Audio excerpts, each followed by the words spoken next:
Hello and welcome to the Comedian's Paradise. This is where we speak to the sexiest comedians in the entire world.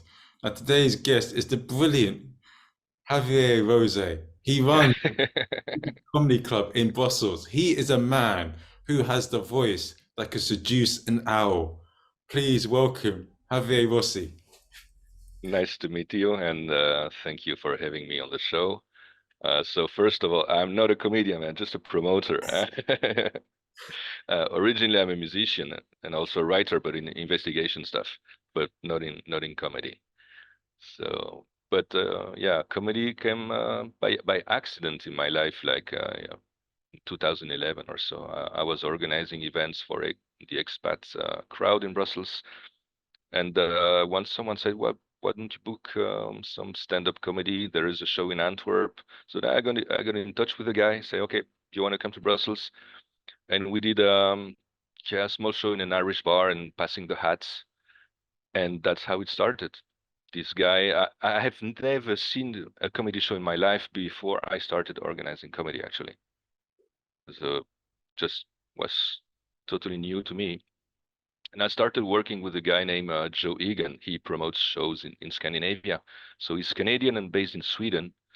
And so he told me, look, you have a network in Brussels and I know some comedians. So maybe we can try to do this once a month. And this is how we started. And then I started knowing the audience here because we used to do lineup shows first, like having like one headliner, one guy doing 12 minutes, one guy doing 8 minutes, and one guy who could drive them back to Amsterdam. And he would dress as a kangaroo on stage and play the piano. I hate this once. And I told Joe, I don't want this ever anymore. So now I focus on bringing like, usually it's double headline bill in Brazil. So two comedians doing 40 or 45 minutes each, or one comedian doing his hour, and then I bring an opener either from the UK or from Amsterdam or from Brussels. There are quite a few nice comedians now that the scene is developing, So there are some quite interesting comedians now that are not known in the UK, of course, at the moment, but I think that some of them have potential, Like yeah, there's this Diaz guy who did super well at the Kill Tony show. He won the golden tickets, and then he did a New Year show in Texas, and he's going back in May, I think, to perform in a 17 seat arena. He's going viral now on YouTube and Instagram. And this guy, I mean, he's half Spanish, half Belgian. I mean, actually, he's Spanish, and but lives in Brussels. Has been living in Brussels for a couple of years now, and yeah, we became friends. I was the first person to give him gig time in English in Brussels, and now boom, and he's a great guy, great wine line stuff, and he has a nice character and persona on stage. He's doing really well, and I think he should do the UK. I'm trying to put him in touch with some agents in the UK as well. So I hope. I mean, he's going to be in the UK actually at Top Secret Club, I think, in Oh, 22nd or 23rd of March, I think. no, He's going to do a couple of gigs. bloody hell. It's amazing. God, that's brilliant. Yeah, that's it's one thing. I had a chat with a comedian from Stockholm, and he's from America, from Miami, and Mm. he's beginning for a while. Hmm. He's like owns his own comic club, big podcast, and he's doing quite well in the stat scene over there. But one thing he said he noticed is because Hmm. the English of a lot of people in Sweden isn't that it is good, but it's very limited, and they have a very Mm. quiet taste. They always want new. Yeah. It's made a lot of comedians in Sweden really up their game. Does it help with because you with in Brussels the English speaking scene it's obviously a bit more limited than the UK and American scene. Does Of it course. force Yeah. comedians Yeah. over Yeah. here over there to be more creative and to be yeah in some ways does it help them because I've seen it in a lot of scenes across the globe like I've gigged in America, I've gigged in the UK, and I've noticed that it, there's comedians that have maybe been gigging for in a small scene and they gig a little bit, but maybe only 100 gigs, but they're better than some of the comics that I've seen doing loads and loads of gigs, even in a big city. Now, this isn't for the majority Yeah. of times, you do need that, but how much of comedy is working smarter and how much of it is actually putting tons and tons of work in? Hmm. Well, actually, there is already a challenge for non-English or non-American comedians because they are performing in another language than their mother tongue, you know. And but also what I really enjoy is that they are bringing some of their national identity into comedy, and it's really fresh. Like there's this Italian guy, Luca Cupani, and he Oh, lives in amazing. London. He performs in London. Yeah, he's incredible. He's really incredible. There's Andre de Freitas from Portugal, and he opened for Russell Peters recently. A great comedian. There's this German guy, Christian Schulte-Loh. You know, this 2 meter tall German. He's one of the best. Yeah, I've been working with him since the beginning, so more than 10 years now. There is Daxon from Iceland. This guy is, I mean, incredible, really incredible. And he lives in Berlin at the moment. So all these um, are really bringing something, a new angle, you know, with their own identity. I mean, in the UK you have guys like Emmanuel Sonubi, you know, because he's originally from Nigeria, I think, or you have Daliso, you know, Daliso Chaponda. So yeah, I think that when you bring this identity, well, you're already bringing something different, and then you have to adapt to the crowds, and the crowd in Brussels may be quite different than in some cities in the UK, and the comedians see that as well. At least the ones who come to the shows that I put on, most work at European institutions or big international companies. It's people who have university degrees and stuff. So you won't get the kind of heckling crowds or difficult crowd that a comedian would get in some pub where everybody is drunk, you know. So the style and the approach would be already different because you have a crowd who might not react that fast, and sometimes they just look at you and listen, but they really have a sense of humor as well. You know, even some alternative comedians like Alfie Brown or Al Lubel been to Brussels and did really fantastic, you know.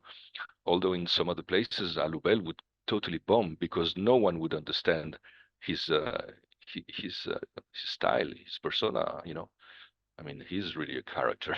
You Yeah, know? he is definitely. So, for example, Glenn Wool, he loves to come to Brussels. He always tells me, you know, it's one of his favorite crowds. He loves coming to Brussels. And many of these, Christian Schultelo as well, he loves coming to Brussels because of this international crowd, so many nationalities. And people who do a lot of crowd work, like Russell Hicks in Brussels, he kills it, you know, because he can pick on different nationalities and build something, you know. And, I mean, Russell is a genius, you know. I mean, Oh, he's yes, really a yes. genius. Like all this improv stuff he does so easily. Yeah, so yeah, I've met lots and lots of great comedians over the years, you know. Yeah.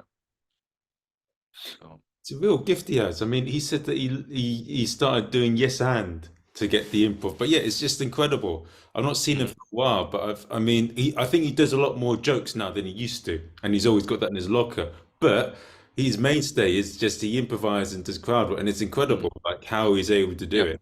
It's only him yeah, and Pat Monahan who I've known who consistently can do very well with just crowd yeah, work without any set. yeah. He was here last year, and in May last year, for my birthday gig actually, and it was just amazing, just amazing. You know, I think it was one of the best shows I've had in many years. Yeah. No, this guy is really good. But I mean, you were asking me who are the best comedians I've seen and why they are so good. Well, uh, I mean, I love Stephen Carlin from Scotland, Glenn Wool, of course, Phil Nichol, Damien Clark. You know Damien? Then Bobby Mayer, Daxon, uh, Alexis, Marcel Lecon. What else? Guy Pratt. I've had Guy Pratt twice. You know, the bass player with Pink Floyd. He's an amazing comedian. Oh, He's with the bass on stage and telling stories about touring with Pink Floyd, or he recorded with Michael Jackson, with Madonna, with everybody. And you have this guy on stage. He's just so funny to listen to. And then, fuck, it's the guy from Pink Floyd, who would have told me this 10 years ago, that I would meet that kind of, artist. It was great. Really nice to have him in Brussels, I have to pull his arm a little bit to get him back on stage because he was busy with recording and stuff and didn't do much comedy, you know. But yeah, it was a great show, and trying to have him back, but he needs to. He told me that he wants first to create some new material before coming back, But that was an incredible show. Yeah, he's a really lovely guy as well. So yeah, who else? Yeah, John Colleary from Ireland, excellent comedian. Usually the Irish, the Scots and Canadians do really well in Brussels, and sometimes Americans have a little more of a more difficult time with at least with my crowd. hmm. You know, only Russell Hicks, yeah, really good, or Alubel, but Alubel is not of this world. It's just a UFO, in comedy, but so clever, so clever, and yeah, comedy like really, you see the people, you watch the crowd, and everybody is like, what the fuck, you know, and this is really, I I love this. I love this. When you're like, what's happening here, But it's just Alubel, and yeah, really good. But then all the stories with Alubel, is He is a character. yeah. Sorry. He's a character, yeah. Yeah, yeah. And also recently, I mean, that was 2 weeks ago, I had Jack Leto, and this guy Oh, is he's really, really good.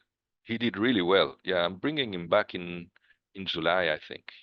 I didn't know him at all. It was his agent, and actually, I needed a replacement act, just like that, with just a few days to you know before the show, and he was available, and he did great.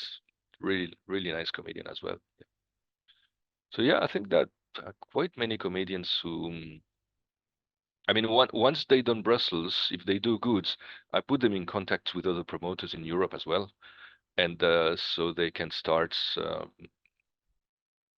yeah, getting more gigs outside of the UK, with the different crowds. And I think that can also build their act also when they go back to the UK. They become more, I would not say mainstream. It's not the proper word. It's more, yeah, they can adapt to different crowds, because I think a comedian has to be able to do that, and sometimes it can be very difficult because you have your own act, your own persona on stage, but if the crowd doesn't get it, you're dead, and you can be dead for 10 minutes, for 15, for 20, and these can be the very, very long minutes. Yeah,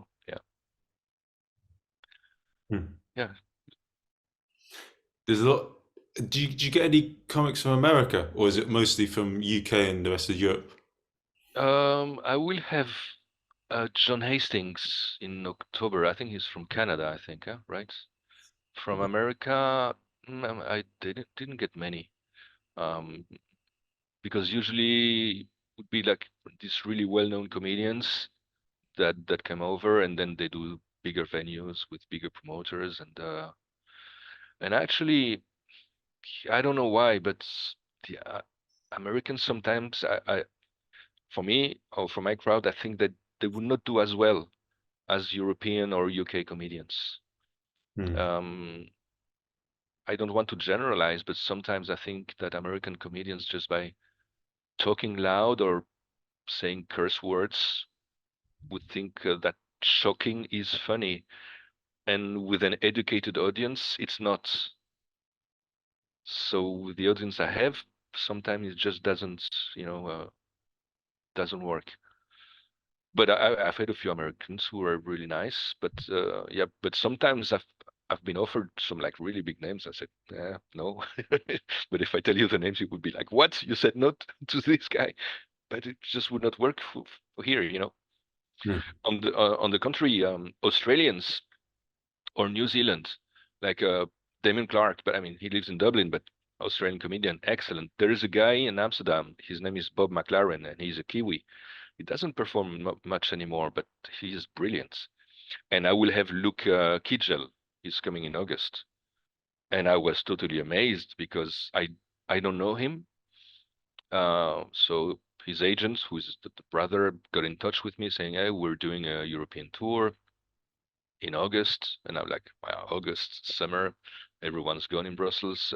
So they wanted to be in a big venue, and I said, "No, I can't. I just tried to do the usual, you know, the comedy club, Irish bar where I have the show, which is capacity for approximately 90. Yeah, and I didn't do any promo. I didn't put it online. I mean, I had not put it online on the Facebook and social media yet, and but they put the show, the tour online on their websites on Monday past Monday, and it sold out in 2 hours. So I was like, this guy has a following actually. So I added a second, a late show, also sold out. So now I'm putting him also in another venue a few days later in a 200-seat venue. And, we might also need to do two shows on the same day. So it was totally unexpected because it's a bad moment of the year. A comedian I don't know, and boom. So yeah, you never know what can happen. You know, I didn't expect that he would say that much and so fast.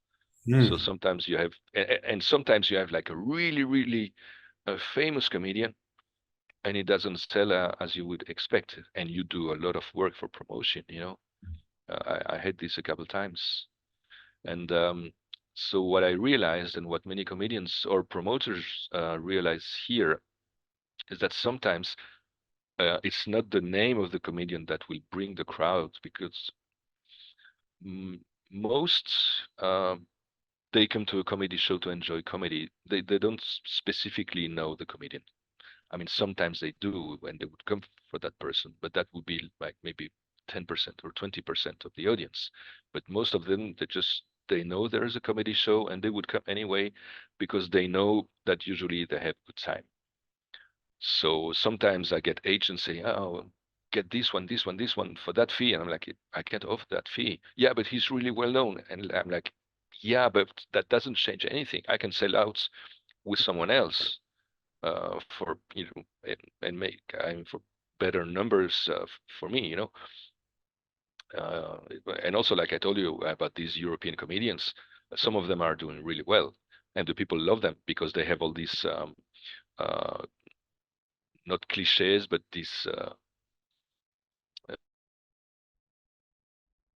insights from a comedian outside of Belgium coming to perform in Belgium for a crowd that is not Belgian, live in Belgium, uh, are facing all the absurdities of this country.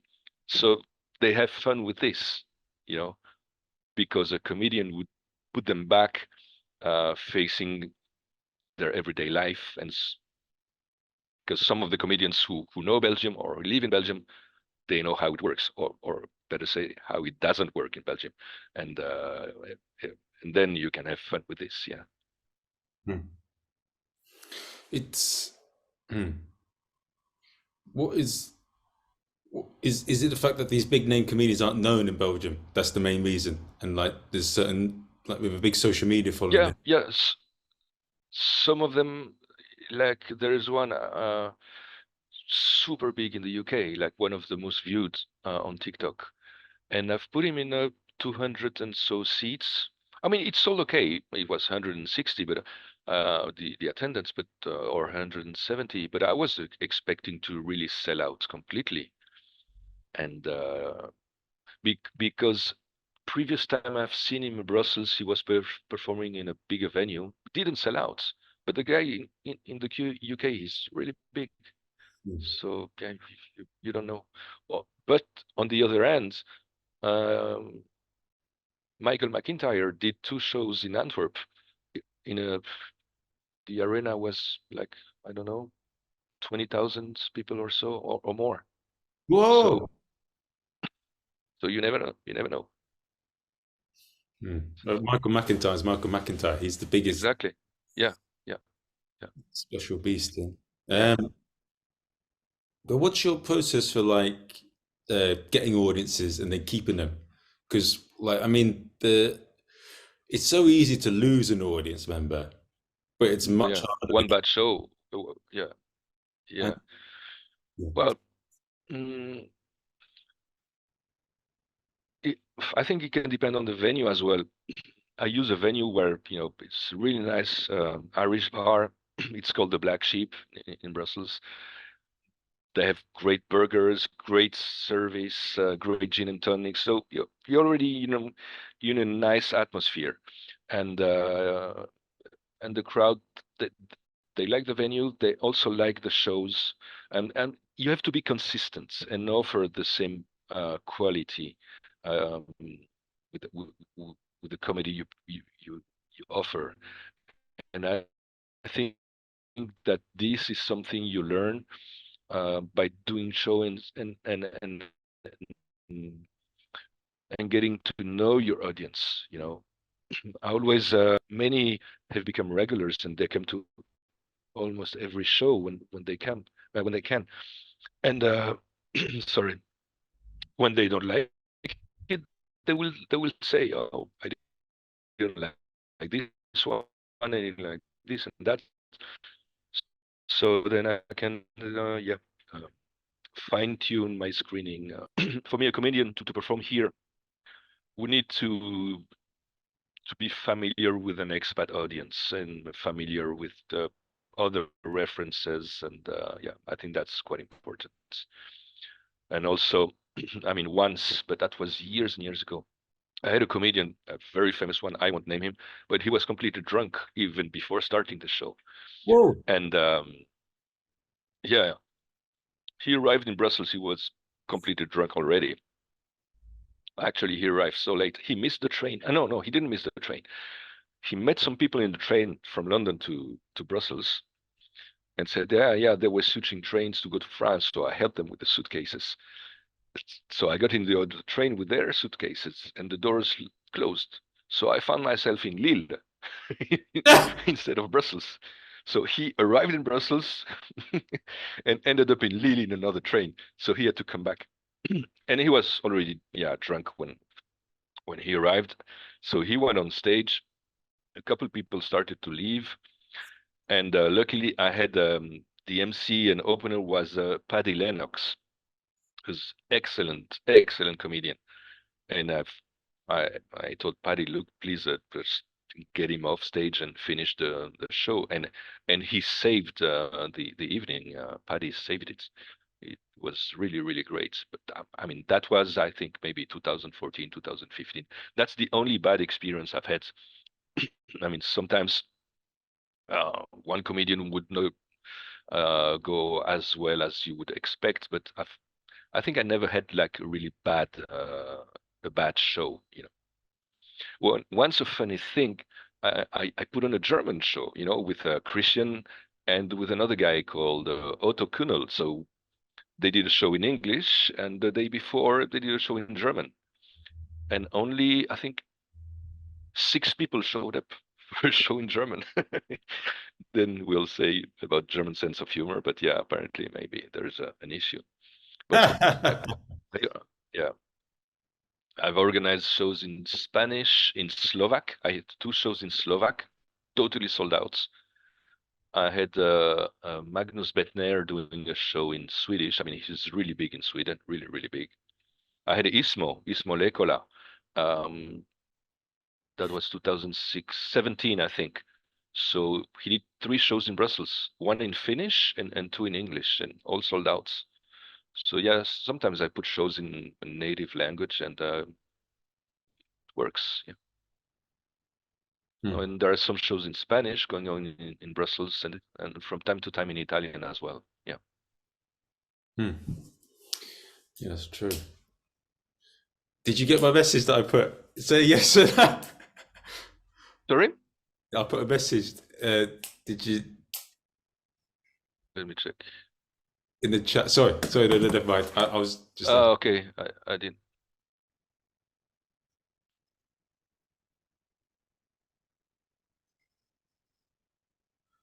then I'll ask you later. I'll ask you. No. It wasn't. Okay. I just thought I'd be.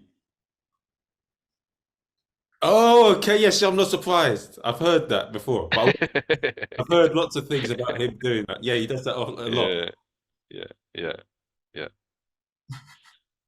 But I don't know. Some great comics. What makes them so good is they are a bit off kilter. They have a strange way of thinking, a strange way of behaving, and that's what makes them funny. Well, yeah, but this I don't mind. So real life, yeah, okay. This I don't mind. But being drunk when you're going to work, that's a problem, you know. So Th- and like There are a few comics that I know of. I won't say, but do take substances before they go on stage to oh produce. yeah, I know that. Oh yeah, I know that, and I know some as well, and they do really well, and I book them, but they perform. They perform. They're not boom, you know. No, they do perform. Yeah, and there is another one. Uh, I mean, he used to drink, and then I wanted to book him back in Brussels, and he said, "Look, I'm not sure because I quit drinking, and it kinds of, you know, I don't know my self-confidence on stage." Then I told him, "Look, just take a couple of weeks and get back to me, but I want to book you again." And then he sent me a message, said, "Okay, let's do it." And he did fantastic. You know, he really did fantastic, and he's doing well. He's doing well. So yeah, sometimes you have to fight with some inner demons and stuff, but you know, once you overcome this, you become stronger, you know, Yeah. and a better act, and that will be able to write better material as well, you know. Yeah. Have you faced any demons that you've conquered, or is that too personal? Not related to drugs or alcohol, no. No. No. I've never took any drugs. No. No, but yeah, I mean hard times in life, yeah, like anyone, you know. What's the meaning of it all, you know, the purpose and stuff. Yeah, trying to find purpose. I think it's important. I remember when yeah, you asked this question once, uh, maybe 6 7 years ago. I don't remember now. I was feeling like really bad, really depressed, and I had to put on these comedy shows. And but I really felt bad, like almost felt like crying, and I went to sit back in the back of the room, and really didn't feel right. And at the end of the show, someone came to me and said, "Look, thank you for organizing these kind of events in Brussels because we really need it." And I was like, "Ooh." Okay, so that was some sort of a, you know, encouragement or relief that what I was doing there, even if I was feeling like shit, uh, was good for other people. So then, yeah, makes sense, and that's something that uh, gives motivation to continue, you know. And I think, I mean, any artist, any musician, any comedian, you have someone that's coming to you. Well, thank you for, you know, giving us a great time. I mean, always something that's encouraging and that will um, help you to work harder and write better, you know. Yeah, yeah, it's important. Yeah. And I've got, also, yeah, there's another, yeah, sorry. I was about to say, I just want to apologize. That was a Zoom lag. Carry on. I'm sorry. Okay. the what? Sorry, I didn't get it. I'm sorry for interrupting you. It was with Zoom. There was Okay. a delay, and I thought that. Okay. Yeah, the delay. Yeah. Yeah. There's another comedian, very well known, and he was in Brussels not long ago, and he's going through separation and divorce, and it's not easy, not an easy time in life. But yeah, he he's one of these comedians I became friends with. But still on stage, bam, he delivers. Even though his personal life is going through some down stuff. Mhm. It's same thing if you're on tour and someone in your family passes away. Right? That happens sometimes. Like once I had one excellent comedian, and his best friend had passed away on the day, the same day of the show. And on stage, he was really insane, really excellent. Yeah, shit happens. Yeah. Now, one of the things they say about running a comedy club or comedy show, the hardest thing is getting an audience in. But you've learned that from working music and comedy. And what have they taught you about advertising events? And what are some myths? Because a lot of people try and use Facebook ads. They say, "Oh, you've got to spend thousands to get people in. Um, you've got to go to a lot of Facebook groups." What would you say about um, event it's advertising? always a difficult thing. Yeah, I don't spend thousands on on Facebook. I think that my social media skills could be better because um, I think I've built a crowd over the years. I have a mailing list with people who came to the shows, and there is a lot of word of mouth as well. And but still, I mean, when I see clubs that have shows every day and they manage to bring an audience, I'm like, I have shows twice a month, and sometimes it's difficult to fill the room. So I don't know if there's sometimes something as stupid that okay, there is a Champions League final or there is this or that, and then you have a less crowd on that night. But I mean, you see this in the UK as well. When now there is going to be the World Cup in oh no, the Olympic Games in Paris, and yeah, I don't know if this will have an effect. But yeah, sometimes I struggle a little bit sometimes. I hate Instagram. I'm not good at that, and yeah, I use some advertisements on Facebook or some other social media. I try to be in every agenda, the agenda in Brussels and stuff, and to be visible.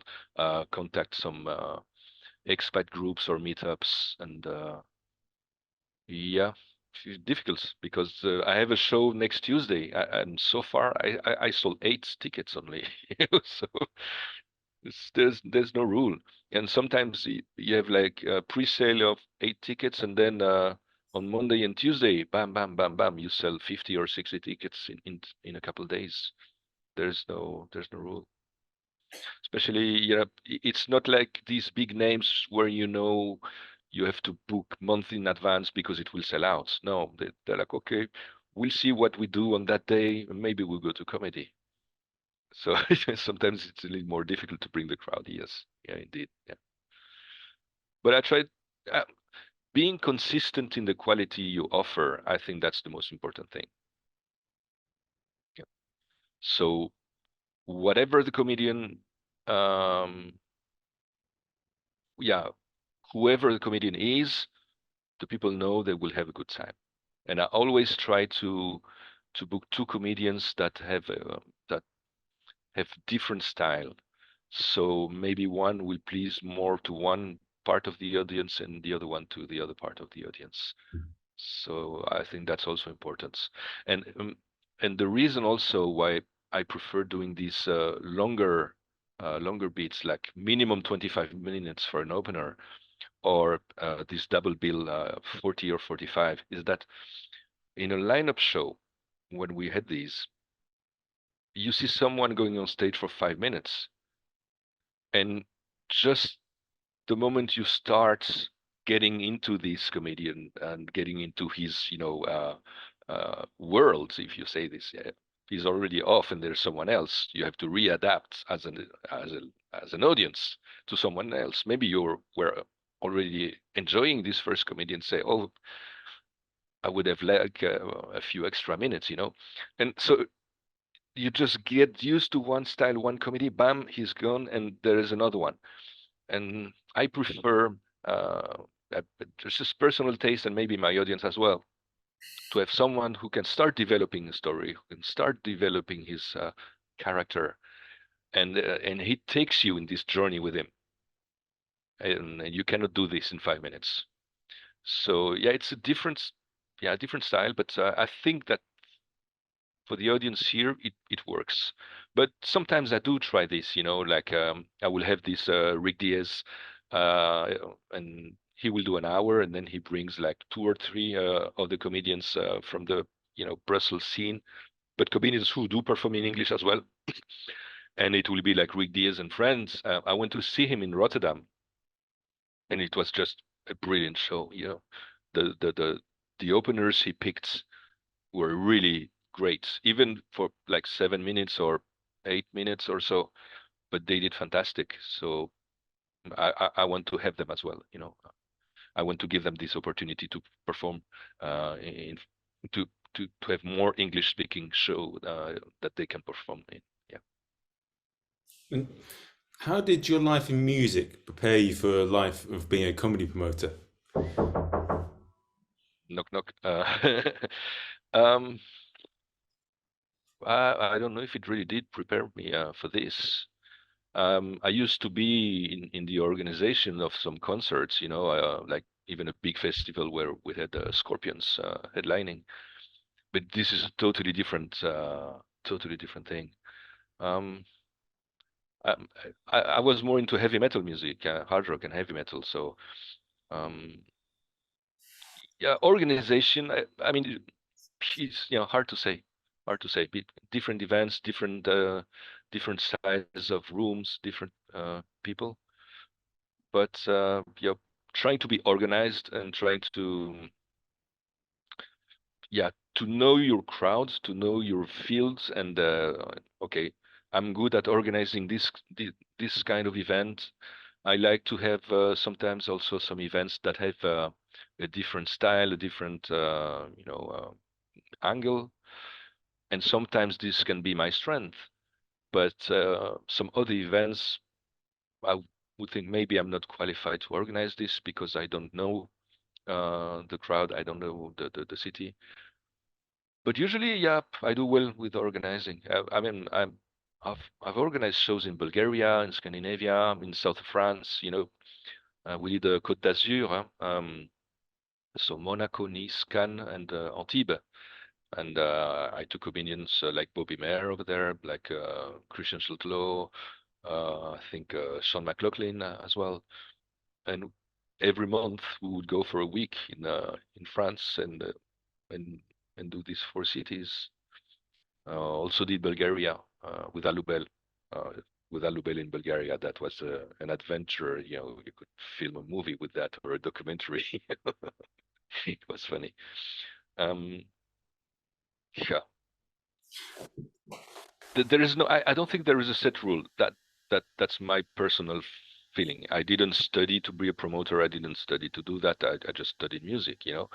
Uh, but yeah, always been uh, concerts or shows, or sometimes I used to be an agent for some artists. So preparing the radio interview or TV or some special shows. So I already saw that what's behind the curtain, you know. Um, so And, maybe that helped me a little bit too. Yeah. and how do people find out about you? Like what's the one bit of advice do you have for being a comedy promoter, a music promoter, and how do they find out about you? Sorry. What was the first part of the question? Um, what advice do you have for people being a comedy promoter? One piece of advice, and how do people find out about you? Okay. So piece of advice would be well, meet the crowd. For me, that's the most important because I've seen sometimes promoters they don't go talk to the people, and for me that's a very important thing. Sometimes just grab a drink, go sit at the table with people I don't know at the club. Say, okay, did you enjoy the show? How did you find about it? So they would tell me, oh, we saw it on social media. Oh, then then I see that this advertisement work. Or a friend told us. And so you're really trying to get to know the audience and have a chat with them. And what did you like? Where are you from? Um, the, this can seem quite random, but I think it works because you also establish a connection with the crowd as a promoter, so they know. Um, Sometimes I have people from the audience send me an email say, "Oh, did you see this comedian? I just saw him in this place or that place, and he's great." So and this is how I got in touch with some of the people I booked in Brussels, and how people can get in touch with me. Well, on Instagram is at Brussels Comedy or EnglishComedyBrussels.com or Facebook English Comedy Brussels. That's yeah, that's the way to get in touch. Okay. So you know how to find about Xavi. Should I call you Xavi or Xavier? Xavi, uh, in Spain they call me Xavi or can be Xavier. I don't mind. I don't mind. You can get in contact with Xavi the footballer or Xavier. Yeah. How do they find out about you? So EnglishComedyBrussels.com or Facebook English Comedy Brussels or Instagram at Brussels Comedy. Okay. Well, I hope you guys enjoyed it, and I'll see you guys at the next episode. Thank you very much.